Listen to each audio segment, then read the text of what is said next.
4th chapter, 18th Mishnah. Rabbi Naharai says, Have gola limkom Torah. You should be exiled to a place of Torah.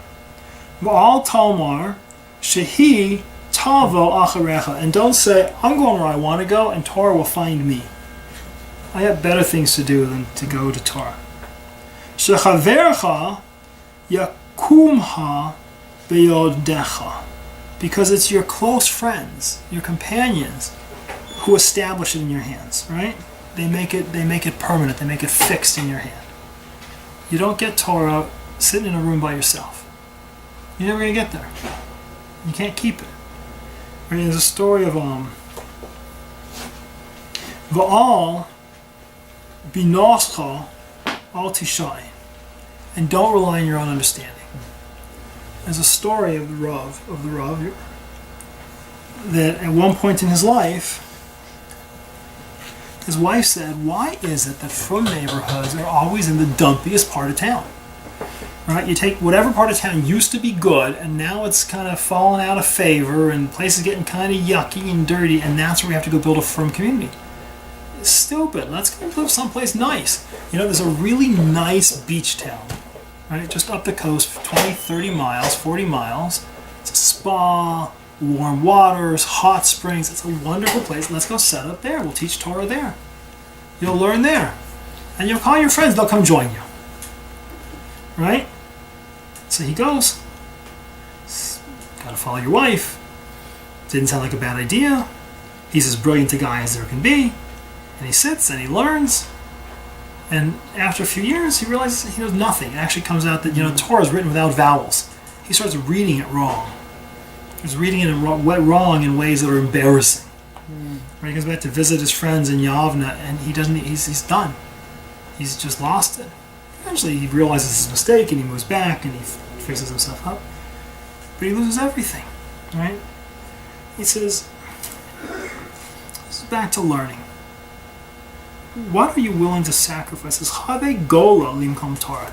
It could just say, live in a place, gar, dwell in a place of Torah. Right? Make your home in a place of Torah. But it doesn't. It says, exile yourself. Right? You would think, well, how can that be an exile? Torah's where I want to be. That's not an exile. Because you have to think of it as an exile. Two different ways.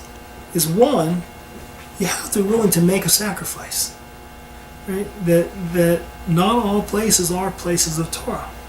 I mean, he's right that we live in Torah communities often seem to flourish in expensive, overrun. I'd rather go live in Valencia. Right? We tried at one point. We were in escrow to buy 1,000 home property to build a whole city before the whole economy fell apart. I guess it was Hashem hinting to us that it wasn't necessarily a good idea. We were buying 1,000 home sites. We were going to go build a whole new little frum town. Didn't work out. But it's pretty up there. It's not as pretty down here. It says you have to be willing. So when you use the word exile yourself is two things. One is to tell you have to be willing to exile yourself. That you have to sit down with your wife and say, it's not always the easiest life to live in a Torah life. I'm throwing a lot more money at rent than I want to, a lot more money at tuition than I want to, a lot more, right?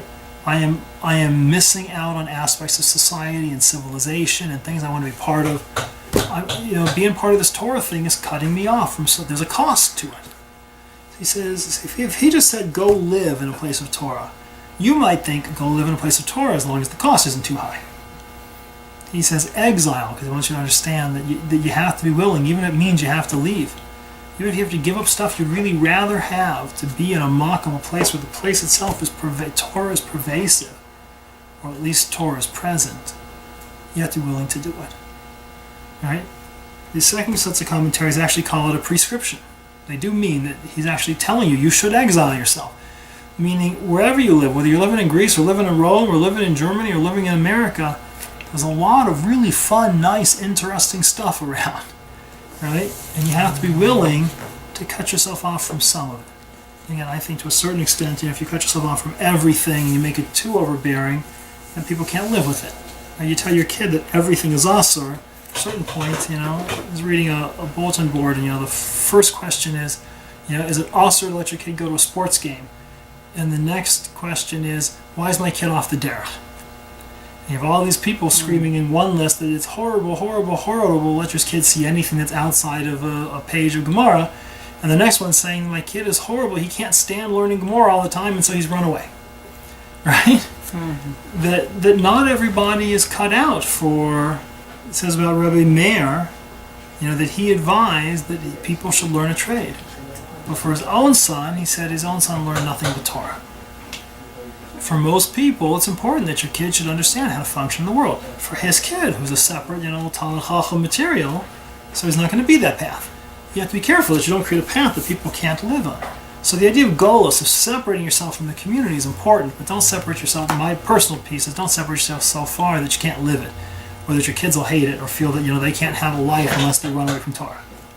But you have to be willing to make some sacrifices. There's things you just can't have. Right? I just can't, it's just not going to be part of our lives. My kids are just not going to sit and watch racy music videos.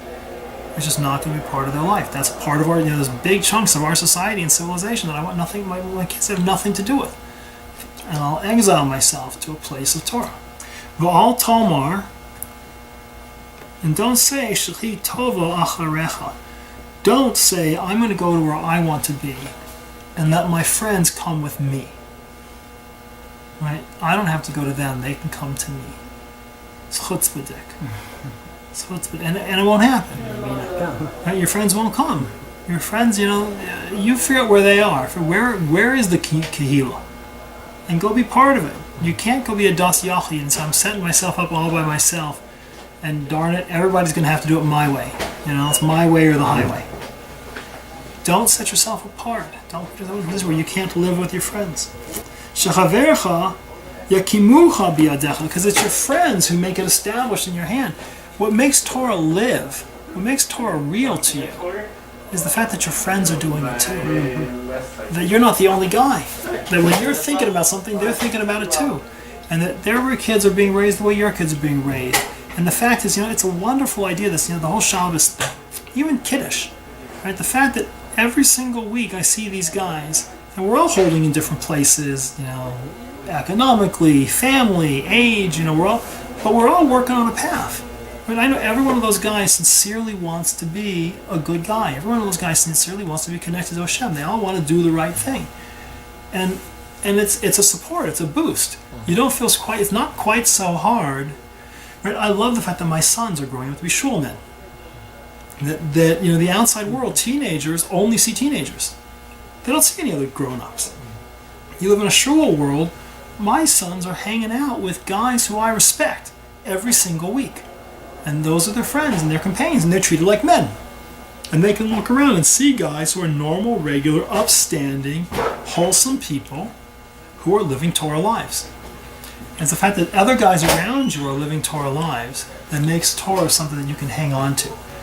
And if you ever had a chance, when I first started living on my own with 3 guys that were non-religious, horribly difficult to hang on when no one around you is doing it.